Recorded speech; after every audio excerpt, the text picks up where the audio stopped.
Good morning and welcome to the 2017 Arts Education Partnership Annual Convening. It's an honor to have so many of you here with us, and we're really excited about what we have planned for the next 2 days. We have great attendance. We've got over 180 registrants for this event, which is one of the best we've had in many, many years. But we've also got a lot of unique people here, and that's what we love about this. We have representatives from multiple different arts organizations. We have representatives from many states. We even have representatives from our international peers. We have people from Korea who have joined us for this meeting because they want to learn more about what's happening. And what we want to accomplish in the next couple of days is really to talk not only about the trends we're seeing in arts education and some of the major issues that you've asked us about, but also to have the opportunity to network and see where there is some of that synergy. Opportunities where we can make a difference nationally, at state levels, and also with individual school districts. We're really excited for some of the major guests that we have who have joined us in support of this event. In particular, I'm really excited that we have the support of the National Endowment for the Arts, and that Chairman Chu, along with Mary Ann Carter, who is here with us, and along with Ayanna Hudson, have been supportive of the work that we're doing collectively for all of you, along with the partnership with the U.S. Department of Education. Not only Secretary DeVos, but also Doug Herbert, who has been great in leading us on some of the issues as there have been transitions in the Department of Education. What I want to talk about in kind of a big picture is what I'm seeing nationally, because I'm here as the president of the Education Commission of the States, and we are the home for the Arts Education Partnership. But what I see every day is not always arts. I see a lot of politics. I worked here in the Hill. I worked early 90s for a member of Congress who was from Kansas. I was here at the time Bill Clinton was having troubles with PR, and Newt Gingrich was writing the contract with America. And I would tell my friends that never, ever has our country seen such a divided Congress. Boy, was I wrong.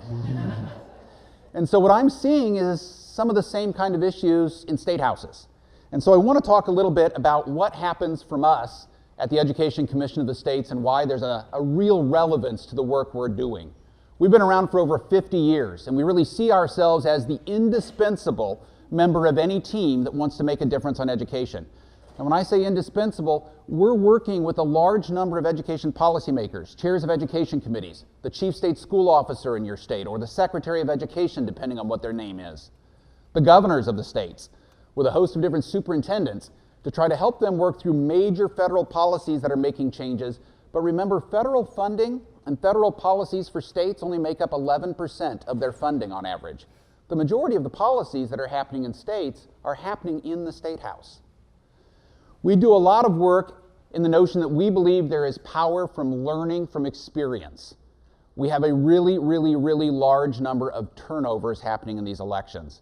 You have a large number of state legislators who are not returning for various reasons, or there's term limits in their states. The chief state school officers in America right now have an average tenure of 24 months. So a third of those are elected. The third that are elected are staying for 4 years. It's those that are appointed by their governor or those that are appointed by a state board of ed that are seeing the quickest turnover. It's not a bad thing, but if you're a chief state school officer and for the last year and a half you've worked really hard on an ESSA plan for your state and the average tenure for your peers is only 2 years, will you be around to do the implementation of that plan?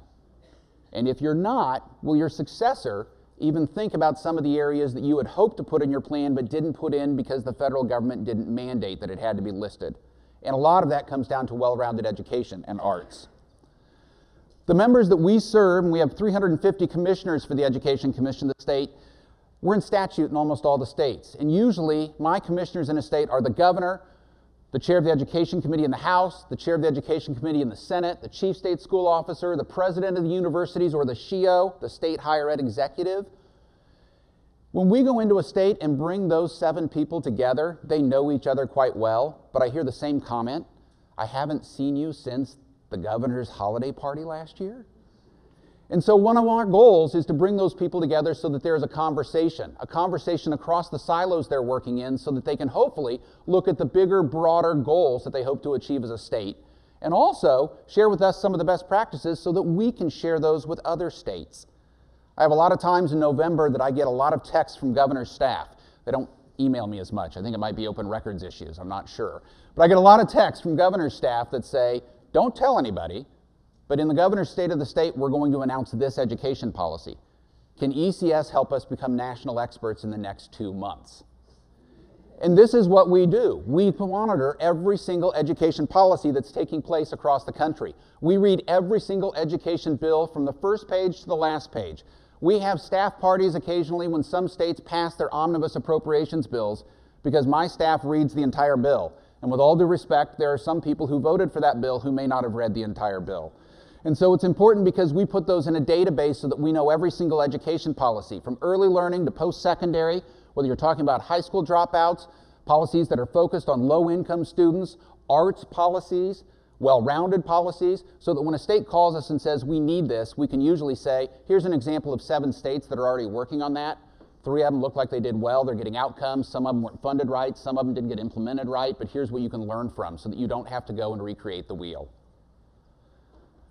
We have a very diverse representation for our commissioners. Our chair is the governor of Mississippi, Governor Phil Bryant, who has been tremendous to work with. He just took over in July.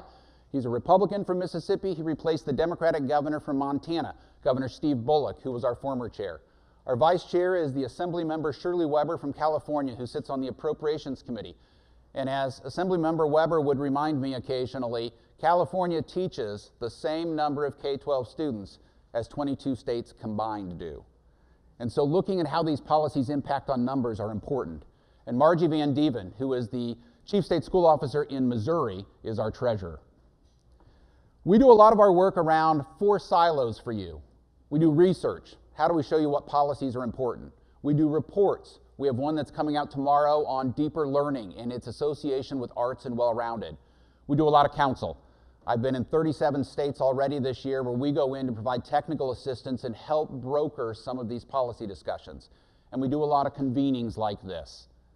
But what I really want to talk to you about a little bit today is what's happening across the country and what we're seeing that are really important changes in this 24-month period that I'm going to say started January of this year and is going to go through the end of 2018. And it's about elections. And I say this because some of us aren't even thinking about the 2018 election yet, but it's just 15 months off. And we have a lot of changes that are going to happen around the country that are very, very important for us to think about as to what policies around well-rounded education and arts education are going to be pushed in states. In 2016, we had 12 states that held governor's races. Of those 12 states, we had 8 new governors elected. Now, there were a couple of term limits, but that's not a lot of incumbents that really made it out. I had to watch those elections very carefully because Governor Steve Bullock of Montana was my chair, and if he didn't win, I was chairless for at least 6 months. But when you look at those governor's races, there were 8 brand new governors who started in office in January of this year. When you move forward for the next 18 months or so, there are 36 governor's races that are going to take place across America, and 16 of those governors are prohibited from running again because of term limits. That's a major change in our nation when you think about the institutional knowledge that is there in the executive branch. We also had 3 governors who resigned already in 2017. The governor of South Carolina and the governor of Iowa both resigned and took positions with the Trump administration, and the governor of Alabama resigned for personal reasons. You may want to look that up in the paper. But 3 governors resigned, so there's 3 new ones on top of that. So when we look at the numbers from our perspective, when you think about institutional knowledge, and governors are those who have the longest tenure of the elected officials that we're trying to make policy changes with. We had 8 new governors in 2016. We had 3 that have already come this year. We have 16 that are term limited. We are guaranteed 27 new governors in a 24-month period. And that makes an assumption that all those that can run, and will win. But just as important for the education is that of those 27 governors, they appoint 18 chief state school officers. So as you're thinking about the work that you do, we're going to have to think a little differently. We're going to have to think a little differently because we may have been on year 4 of a program trying to get something pushed in our state, and we may have to go back to what our plan was in year 1 or 2 because we have brand new people in those positions. It's really hard for us to accept that we're going to have to step back a little bit, but I think we are, because where I see the changes happening in the states, especially around arts education, I think is going to happen in regional areas with superintendents when they put together district ESSA plans for the Every Student Succeeds Act. And there's a lot of good opportunity for that, but there's a lot of lack of knowledge on what could be included in a district plan for ESSA. And that's one area where we could make a big difference. These are the new governors in 2017 and 2018. Those in purple are new governors. Those in green are states that are going to have an election of some kind. So when you look around this, there's really only 6 states that I can guarantee you are going to have the same governor in 2019 that they have right now. This is not something that I want to scare anybody with, but it's a reality that I think we've got to come to terms with on how are we going to be educating the policymakers who can actually make a difference. How are we going to be teaching some of these newly elected governors, chief state school officers, legislators, that there are really, really amazing programs where arts education programs for early learning are actually meaning higher math scores in 3rd grade in some areas. That implementing arts into some of the high-level high school classes that students are taking is creating a new opportunity for those students and increasing outcomes that those schools are hoping to achieve.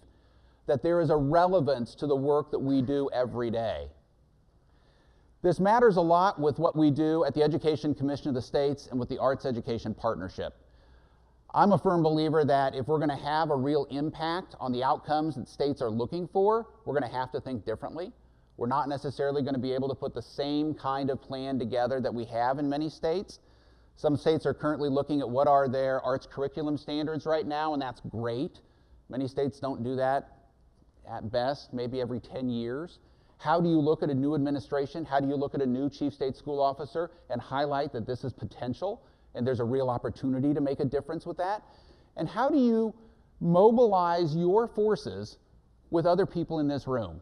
That's the real value that we see of the Arts Education Partnership. So it doesn't mean that you have to go to the state of Washington or to Texas or to Florida to make an impact. Who in this room is already doing work in that area where your research, your kind of expertise could actually benefit them and make this a bigger, broader impact for the future of America? We're really excited about what we have on the schedule for the next 2 days. Everything from the breakout sessions that we're going to be able to offer you that talk about things from what's happening with some of the arts and data that's being collected to what are some of the state plans looking like with Every Student Succeeds Act. But we're also really excited about the conversation that we want to have around the importance of equity and the importance of changing the dynamics of who is in the education world and who are the people who are representing us for arts education across the country. And I'm really excited to introduce our next speaker, Jane Best, who's the director of our arts education program. Jane has been with us for almost 2 years now and has really done a tremendous job in coming in and trying to mobilize the forces of all of you so that we can look at arts education and what is a well-rounded education as one uniform group and hopefully have some collective messaging that will be important for the changes that I highlighted around the newly elected officials that are going to be in all of your states. So without further ado, please join me in welcoming Jane Best to the stage.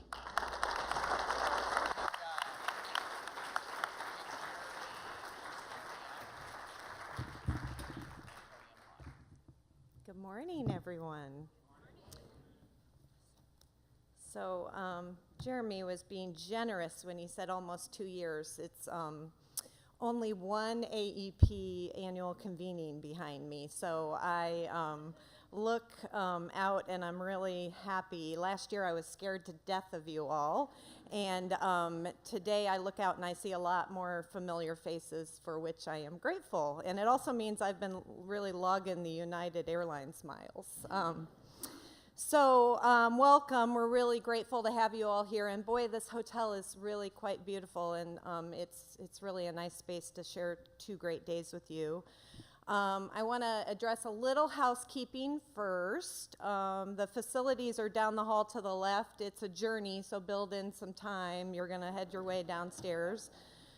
You also have note cards on your tables, and you're going to be able to use those for the 2 plenary sessions to ask some questions going forth.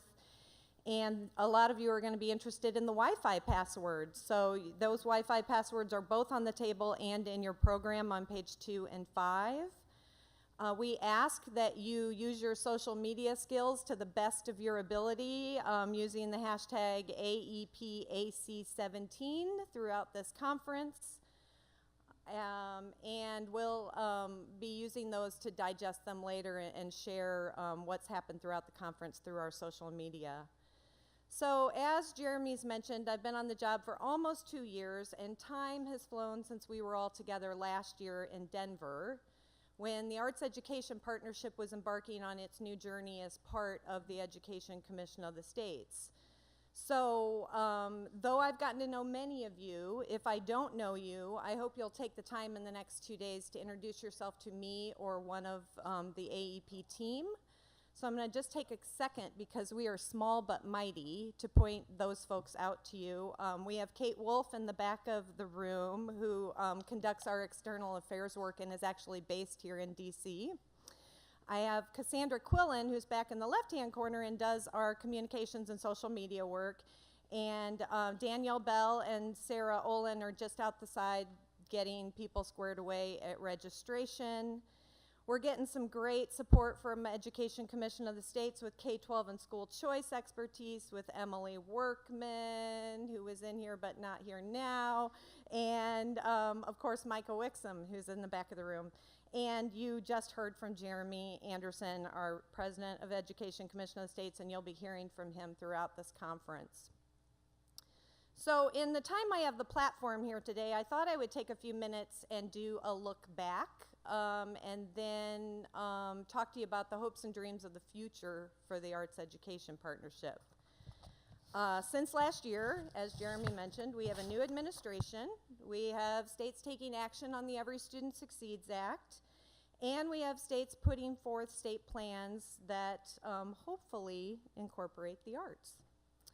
So when AEP first became a center within the Education Commission of the States, Jeremy and I chatted and talked with the advisory committee with 2 main goals to initially tackle, and that was first and foremost to take a look at the 2020 action agenda and determine if it still remained relevant today as the guiding document for the Arts Education Partnership. So we convened a small group of you to gauge its relevance, and it was determined that in fact it was still the mission of the partnership, and we went forth and just refreshed it a bit. You will have copies of this on our table. Some of you I know have so many copies that we actually decided just to put a few before you, but if you're missing one, I guarantee you we can give you one. And you also can find it online on the Arts Education Partnership website. So all of this is to say that the priorities of raising student achievement and success, supporting effective educators and school leaders, transforming the teaching and learning environments, and building leadership capacity and knowledge remain true today. And it is those 4 topics that are the foundation of the programming that we offer for you the next 2 days. The second thing that we determined we really wanted to tackle as AEP came to the Education Commission of the States is we wanted to take a good hard look at the partnership and what it means to be a partner to the Arts Education Partnership. So once again, we brought forth to the advisory committee new ideas on expanding the partnership and working to promote how we are all tied together. We're constantly exploring our messaging and our social media strategy to brag about the great work happening in the arts across the partnership and show the strong relationship that ties us all together. So we've developed a small badge, this graphic to the left, that we are happy to share with you for you to signal on your own organizational websites or in any way you see fit to your advisory boards about how we are all tied together. You might also notice some small changes in our color scheme. We've changed our colors to parallel those of the Education Commission of the States. So all of this is an effort to cast the net wider to not just the arts and education community, because as I have observed, you all know each other and have known each other for years, but also to cast the net to a wider group of education policy stakeholders so that we might spread the message that arts is a critical component of a child's well-rounded education. So Jeremy mentioned the pillars of the organization, and I want to unpack those just a little bit to talk about what those pillars mean for the Arts Education Partnership as it follows suit with the Education Commission of the States. So I'm going to talk to you about council, convene, research, and report, and what those mean. First, when it comes to council, Education Commission of the State serves as a trusted source of information and is often sought to provide counsel on what's happening in the states and how to make well-informed decisions when passing policies. AEP is working to follow that model by conducting thorough analysis of state policies and statutes and codes to look for opportunities for the arts and education so that we might stand alongside you, our partners, in providing you with the best information possible to advance your work. To illustrate, we were lucky enough to work alongside many of you, our partners, to support the work of NAEP, or the Nation's Arts Report Card, on what students know and are able to do with respect to the arts. You'll find a great toolkit created by the AEP partner organization housed on our website that will give you good information on the results, information on the assessment itself, and suggestions for how best to use the results. The second thing I want to talk about is convene. The work of the Arts Education Partnership has had the opportunity to be inserted in the Education Commission of the State's convenings. So we saw this as a great opportunity for AEP. As most of you know, AEP itself hosts 2 meetings a year. This one that happens in the fall and a spring state policy symposium. But just recently, 2 months ago in beautiful San Diego Hotel Coronado, we were fortunate enough to really get a platform at the Education Commission of the State's National Forum on Education Policy, at which time we featured the work of the San Diego Youth Symphony and the California Alliance for Arts Education. Now, that platform provided a powerful opportunity for over 600 policymakers that are not typical suspects to the field of arts and education. They were able to examine how other states are using Title I dollars, ask critical questions about the challenges and opportunities that exist for the arts, all while many of them were deeply embedded in crafting the state plans for their own respective states.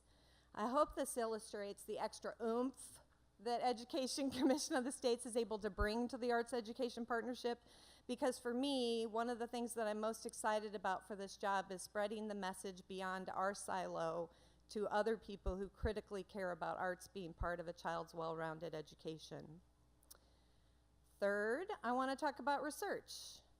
As many of you know, Arts EdSearch is a baby of the Arts Education Partnership, and Arts EdSearch has now amassed over 250 studies, and we're continuing to review and vet new studies. We're grateful to the terrific review panel who willingly engages with us in their free time, which is an interesting way to spend your free time, you all. So you willingly engage with us to remain rigorous in our processes to make sure that Arts EdSearch remains the national clearinghouse for the best research that exists with respect to arts and education.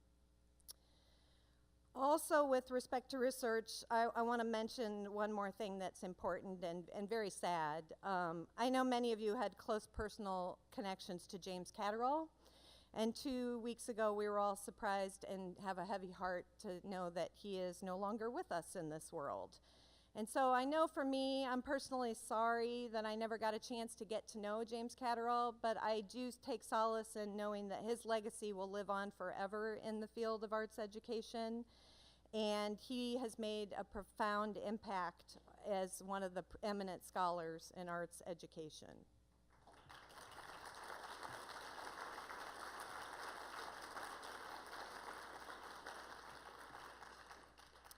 So the final pillar I'd like to mention is that of report.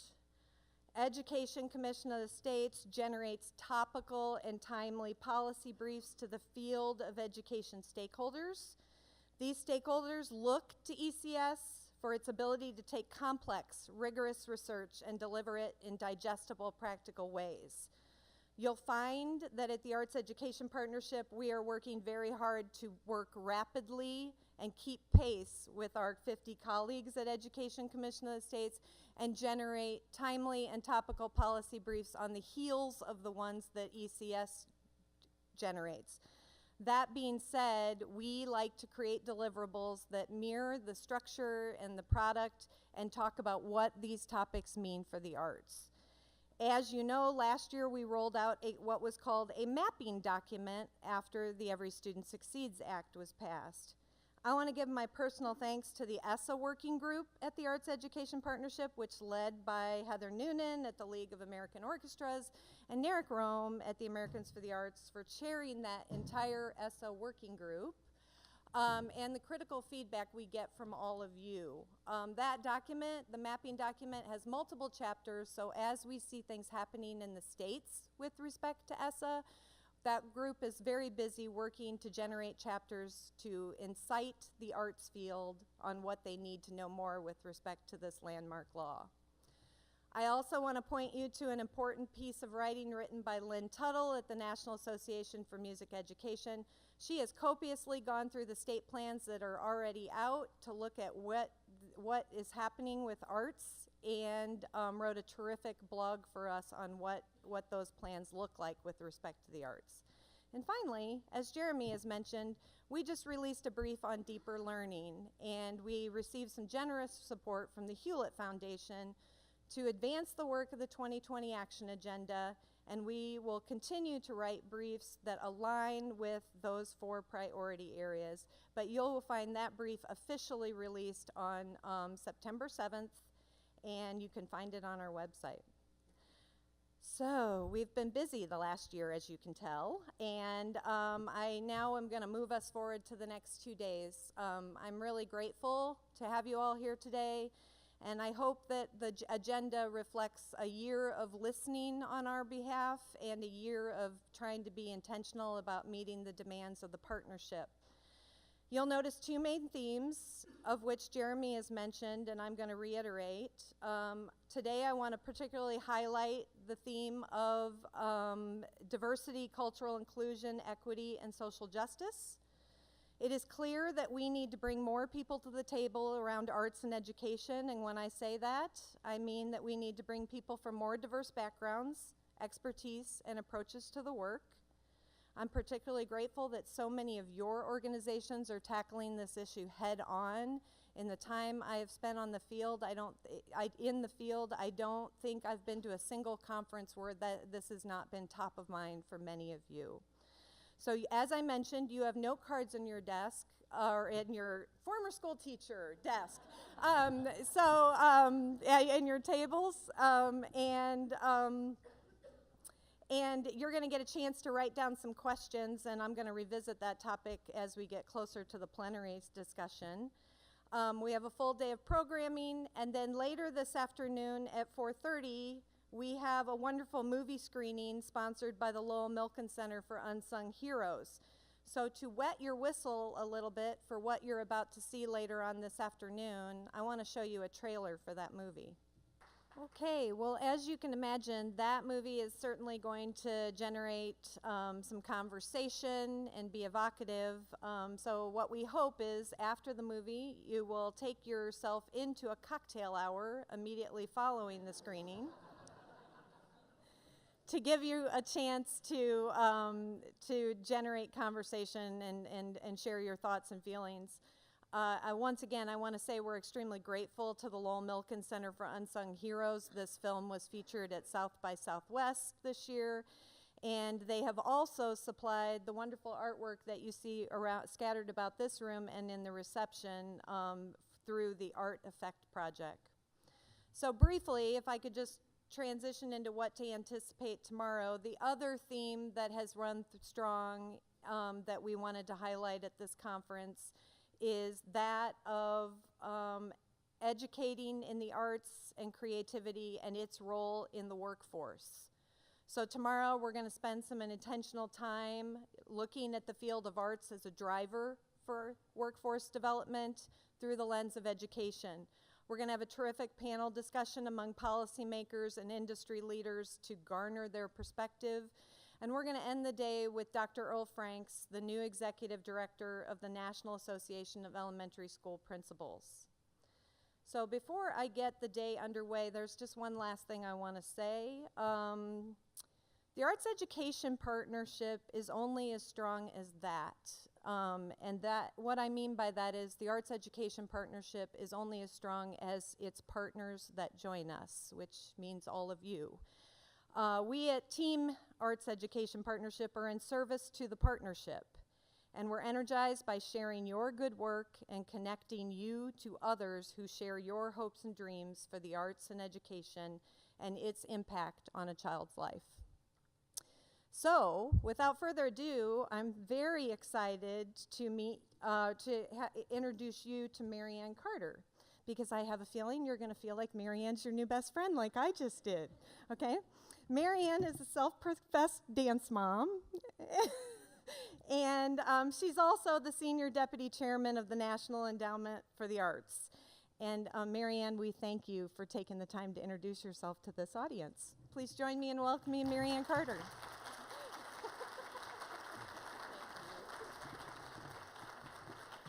I'm actually embarrassed to say I watched Dance Moms last night at 9 p.m. every Tuesday night at 9. I have a 13-year-old daughter who's a competitive dancer. So Jane, Jeremy, thank you so much. I really appreciate this invitation.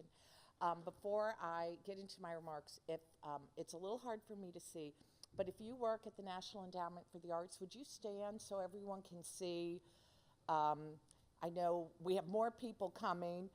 Okay, I see Denise, I see Ayana, I see Tom. Sorry, I'm going blind. Tony, get to know these people. Everyone at the National Endowment for the Arts is very supportive of arts and education. They are a great resource, just as AEP is a great resource. When Ayana and I were first talking about this, I went up on the website. I'm amazed at the amount of toolkits, of research that is up on that website. It is just a plethora of information. And I will say, when Ayana first brought up the invitation to speak here, this is actually the very first speaking invitation I've accepted. And it's because it's not just an important issue, but it's a really personal issue for me. When my beautiful 13-year-old daughter was 7, she was diagnosed with dyslexia. And so thus started a 2-year journey for us of trying to find a learning environment that was conducive for her. And I'm not an educator. That's not my background. I certainly have no art background. As I like to joke with the staff, I can't draw, I can't dance, I can't sing, I can't even walk and talk on stage like Jeremy was doing. I have to stand here and look at my notes. But what I do have is much more powerful, and that's a daughter who has to learn differently. So 2 years later, we found a school here in DC, and now she has just started her 5th year there. It's called the Lab School of Washington. Some of you may have heard of it. But they integrate arts into every single course. And I still didn't quite understand this until her 2nd year there. I was a frustrated mom who just wanted my child to be able to read and learn. That's really where I was coming from. And she seemed happy at Lab, so I thought, well, okay, we'll continue on. But the 2nd year she was there in October, it was right around Halloween. For some reason, I had gone into the school after hours, which was fairly unusual. And she and I walked up to the 2nd floor for some reason. Maybe she was getting a book or something. And we walked by her science class, and the door has black drapes all over it. And built around the door is Frankenstein's head. And I said, well, McKinley, what is this? McKinley's my daughter's name. And I said, what is this? And she said, oh, we were learning about the digestive tract today. Now, when I learned about the digestive tract, and I think many of you here, we had this awful textbook with a side picture and all these really big words coming out of it.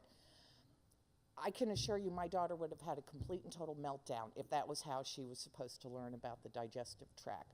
But what this teacher had done was created Frankenstein, and inside, so the kids, to start class, they had to crawl through Frankenstein's mouth. And then she had put these, you know these tunnel things the kids crawl through? She had put that all through the classroom.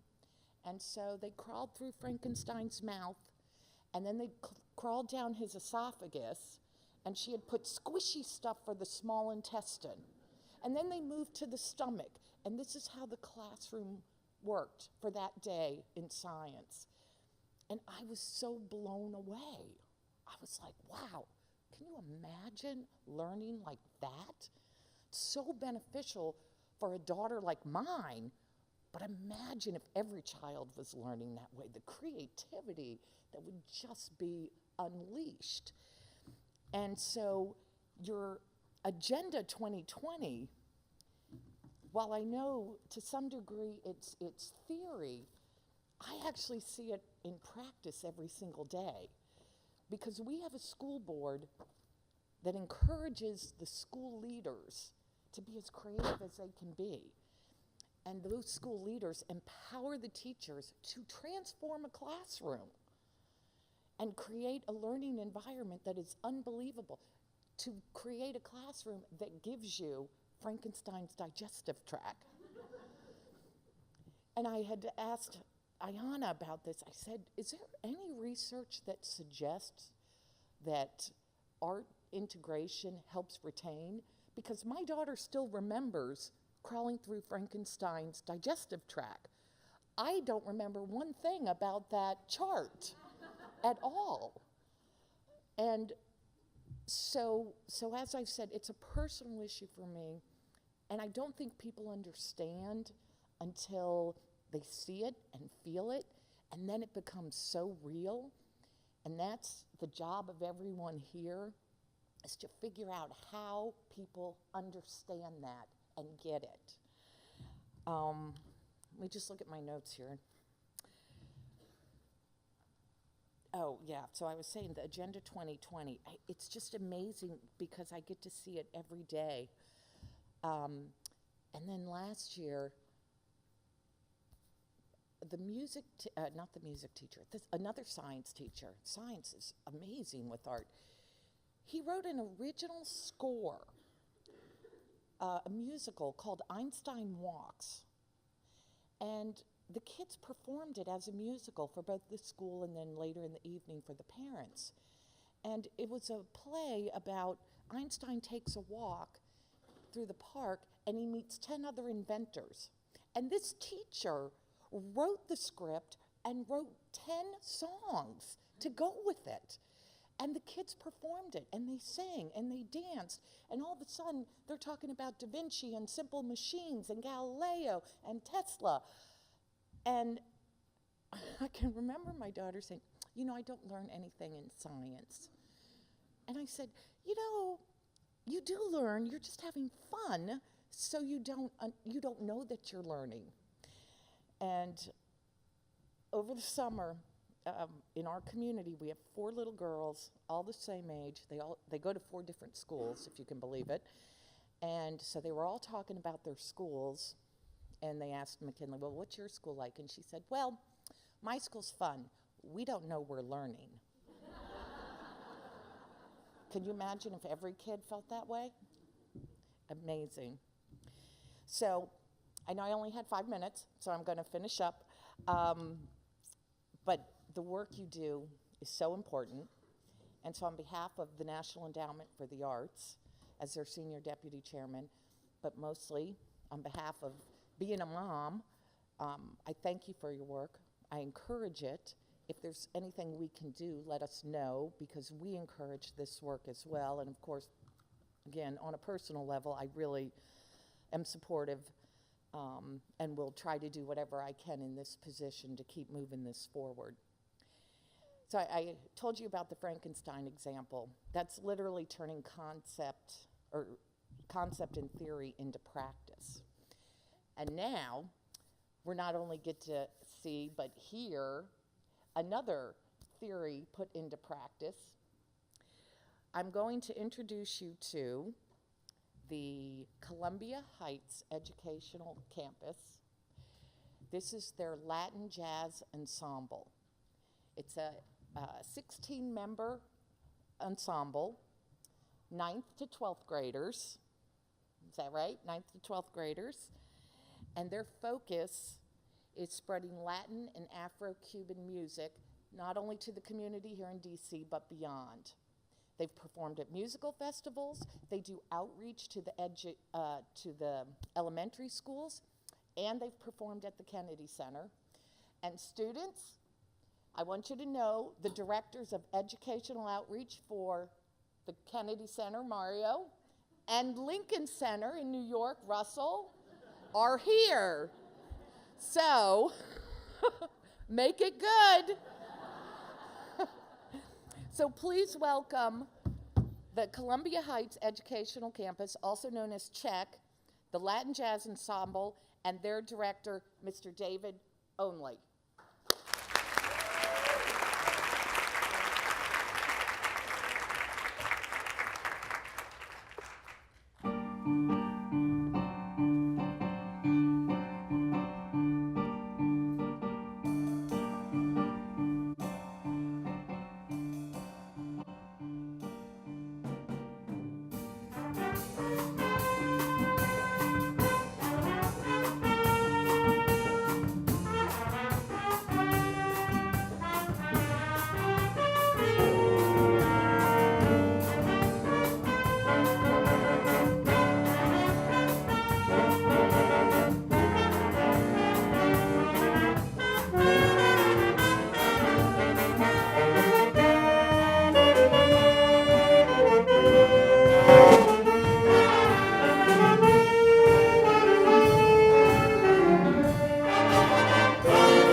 you.